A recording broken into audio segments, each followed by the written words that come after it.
Anissé Dologuélé, on va donc parler de la République centrafricaine. Vous avez été Premier ministre de 1999 à 2001, donc vous connaissez parfaitement le pays et toutes les difficultés liées à la pauvreté, au développement, aux difficultés politiques. Aujourd'hui, la France est là depuis une semaine pour tenter de désarmer. Or, on a vraiment l'impression qu'elle doit éviter un génocide. Oui, d'abord, je voudrais me réjouir de cette action de la France qui était attendue depuis des mois, parce que s'il y avait eu cette intervention il y a plusieurs mois, il y aurait eu beaucoup moins de dégâts. Maintenant, qu'elle intervienne aujourd'hui avec ce mandat fort des Nations Unies aux côtés de la MISCA, c'est une excellente chose pour la République centrafricaine. Ça permet de limiter les dégâts si c'est encore possible. Maintenant, ce qui se passe à Bangui depuis quelques jours est particulièrement grave. Mais c'est dû à quoi? On assiste à des scènes de lynchage, à des scènes qui sont apocalyptiques.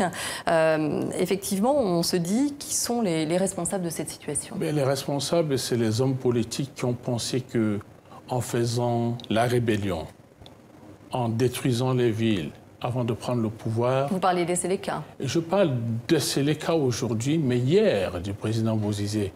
Parce que c'est les mêmes mots produisent les mêmes effets. Donc, c'est cette manière de faire la politique qui entraîne tout cela. Tout ce qui est destruction, tout ce qui est négatif entraîne des sentiments nouveaux que nous n'avions jamais connus en Centrafrique. Moi, quand je regarde à la télé ce qui se passe dans mon pays, je ne reconnais pas mon pays. Les chrétiens et musulmans avaient l'habitude de vivre ensemble depuis des décennies. Ont toujours vécu ensemble depuis des décennies. Alors, qu'est-ce qui s'est passé? Il s'est passé qu'un groupe de Centrafricains a voulu prendre le pouvoir en prenant beaucoup de mercenaires qui... Les mercenaires venus de quel pays? Des pays voisins et qui étaient pour la plupart de confession musulmane.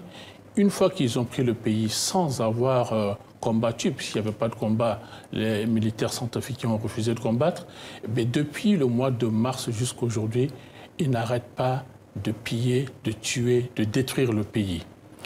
Et donc, le fait qu'on ait fait appel à l'armée française et aux forces armées de l'Afrique centrale et de l'Afrique, c'était pour arrêter tout cela.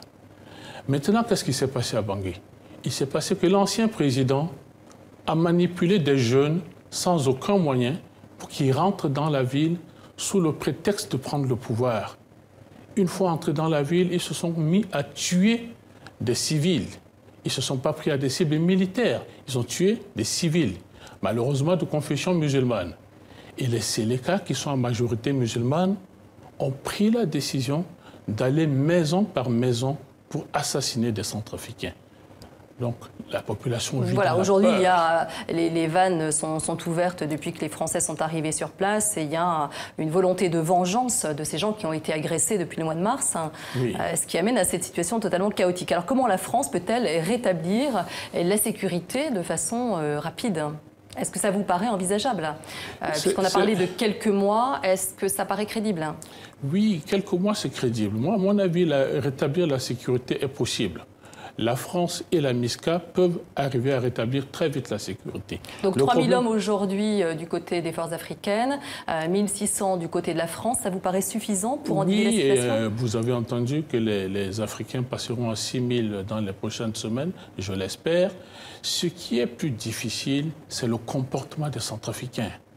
Il faut que les chrétiens et les musulmans arrêtent de se faire cette guerre qui n'a pas de sens. Et ça fait un petit peu penser au Rwanda quand même, cette situation aujourd'hui. Oui, sauf que le Rwanda, c'est quelque chose qui a eu une gestation sur des années, pendant des générations, alors que là, en quelques semaines, tout est allé dans tous les sens. Donc nous avons encore la possibilité d'arrêter ça.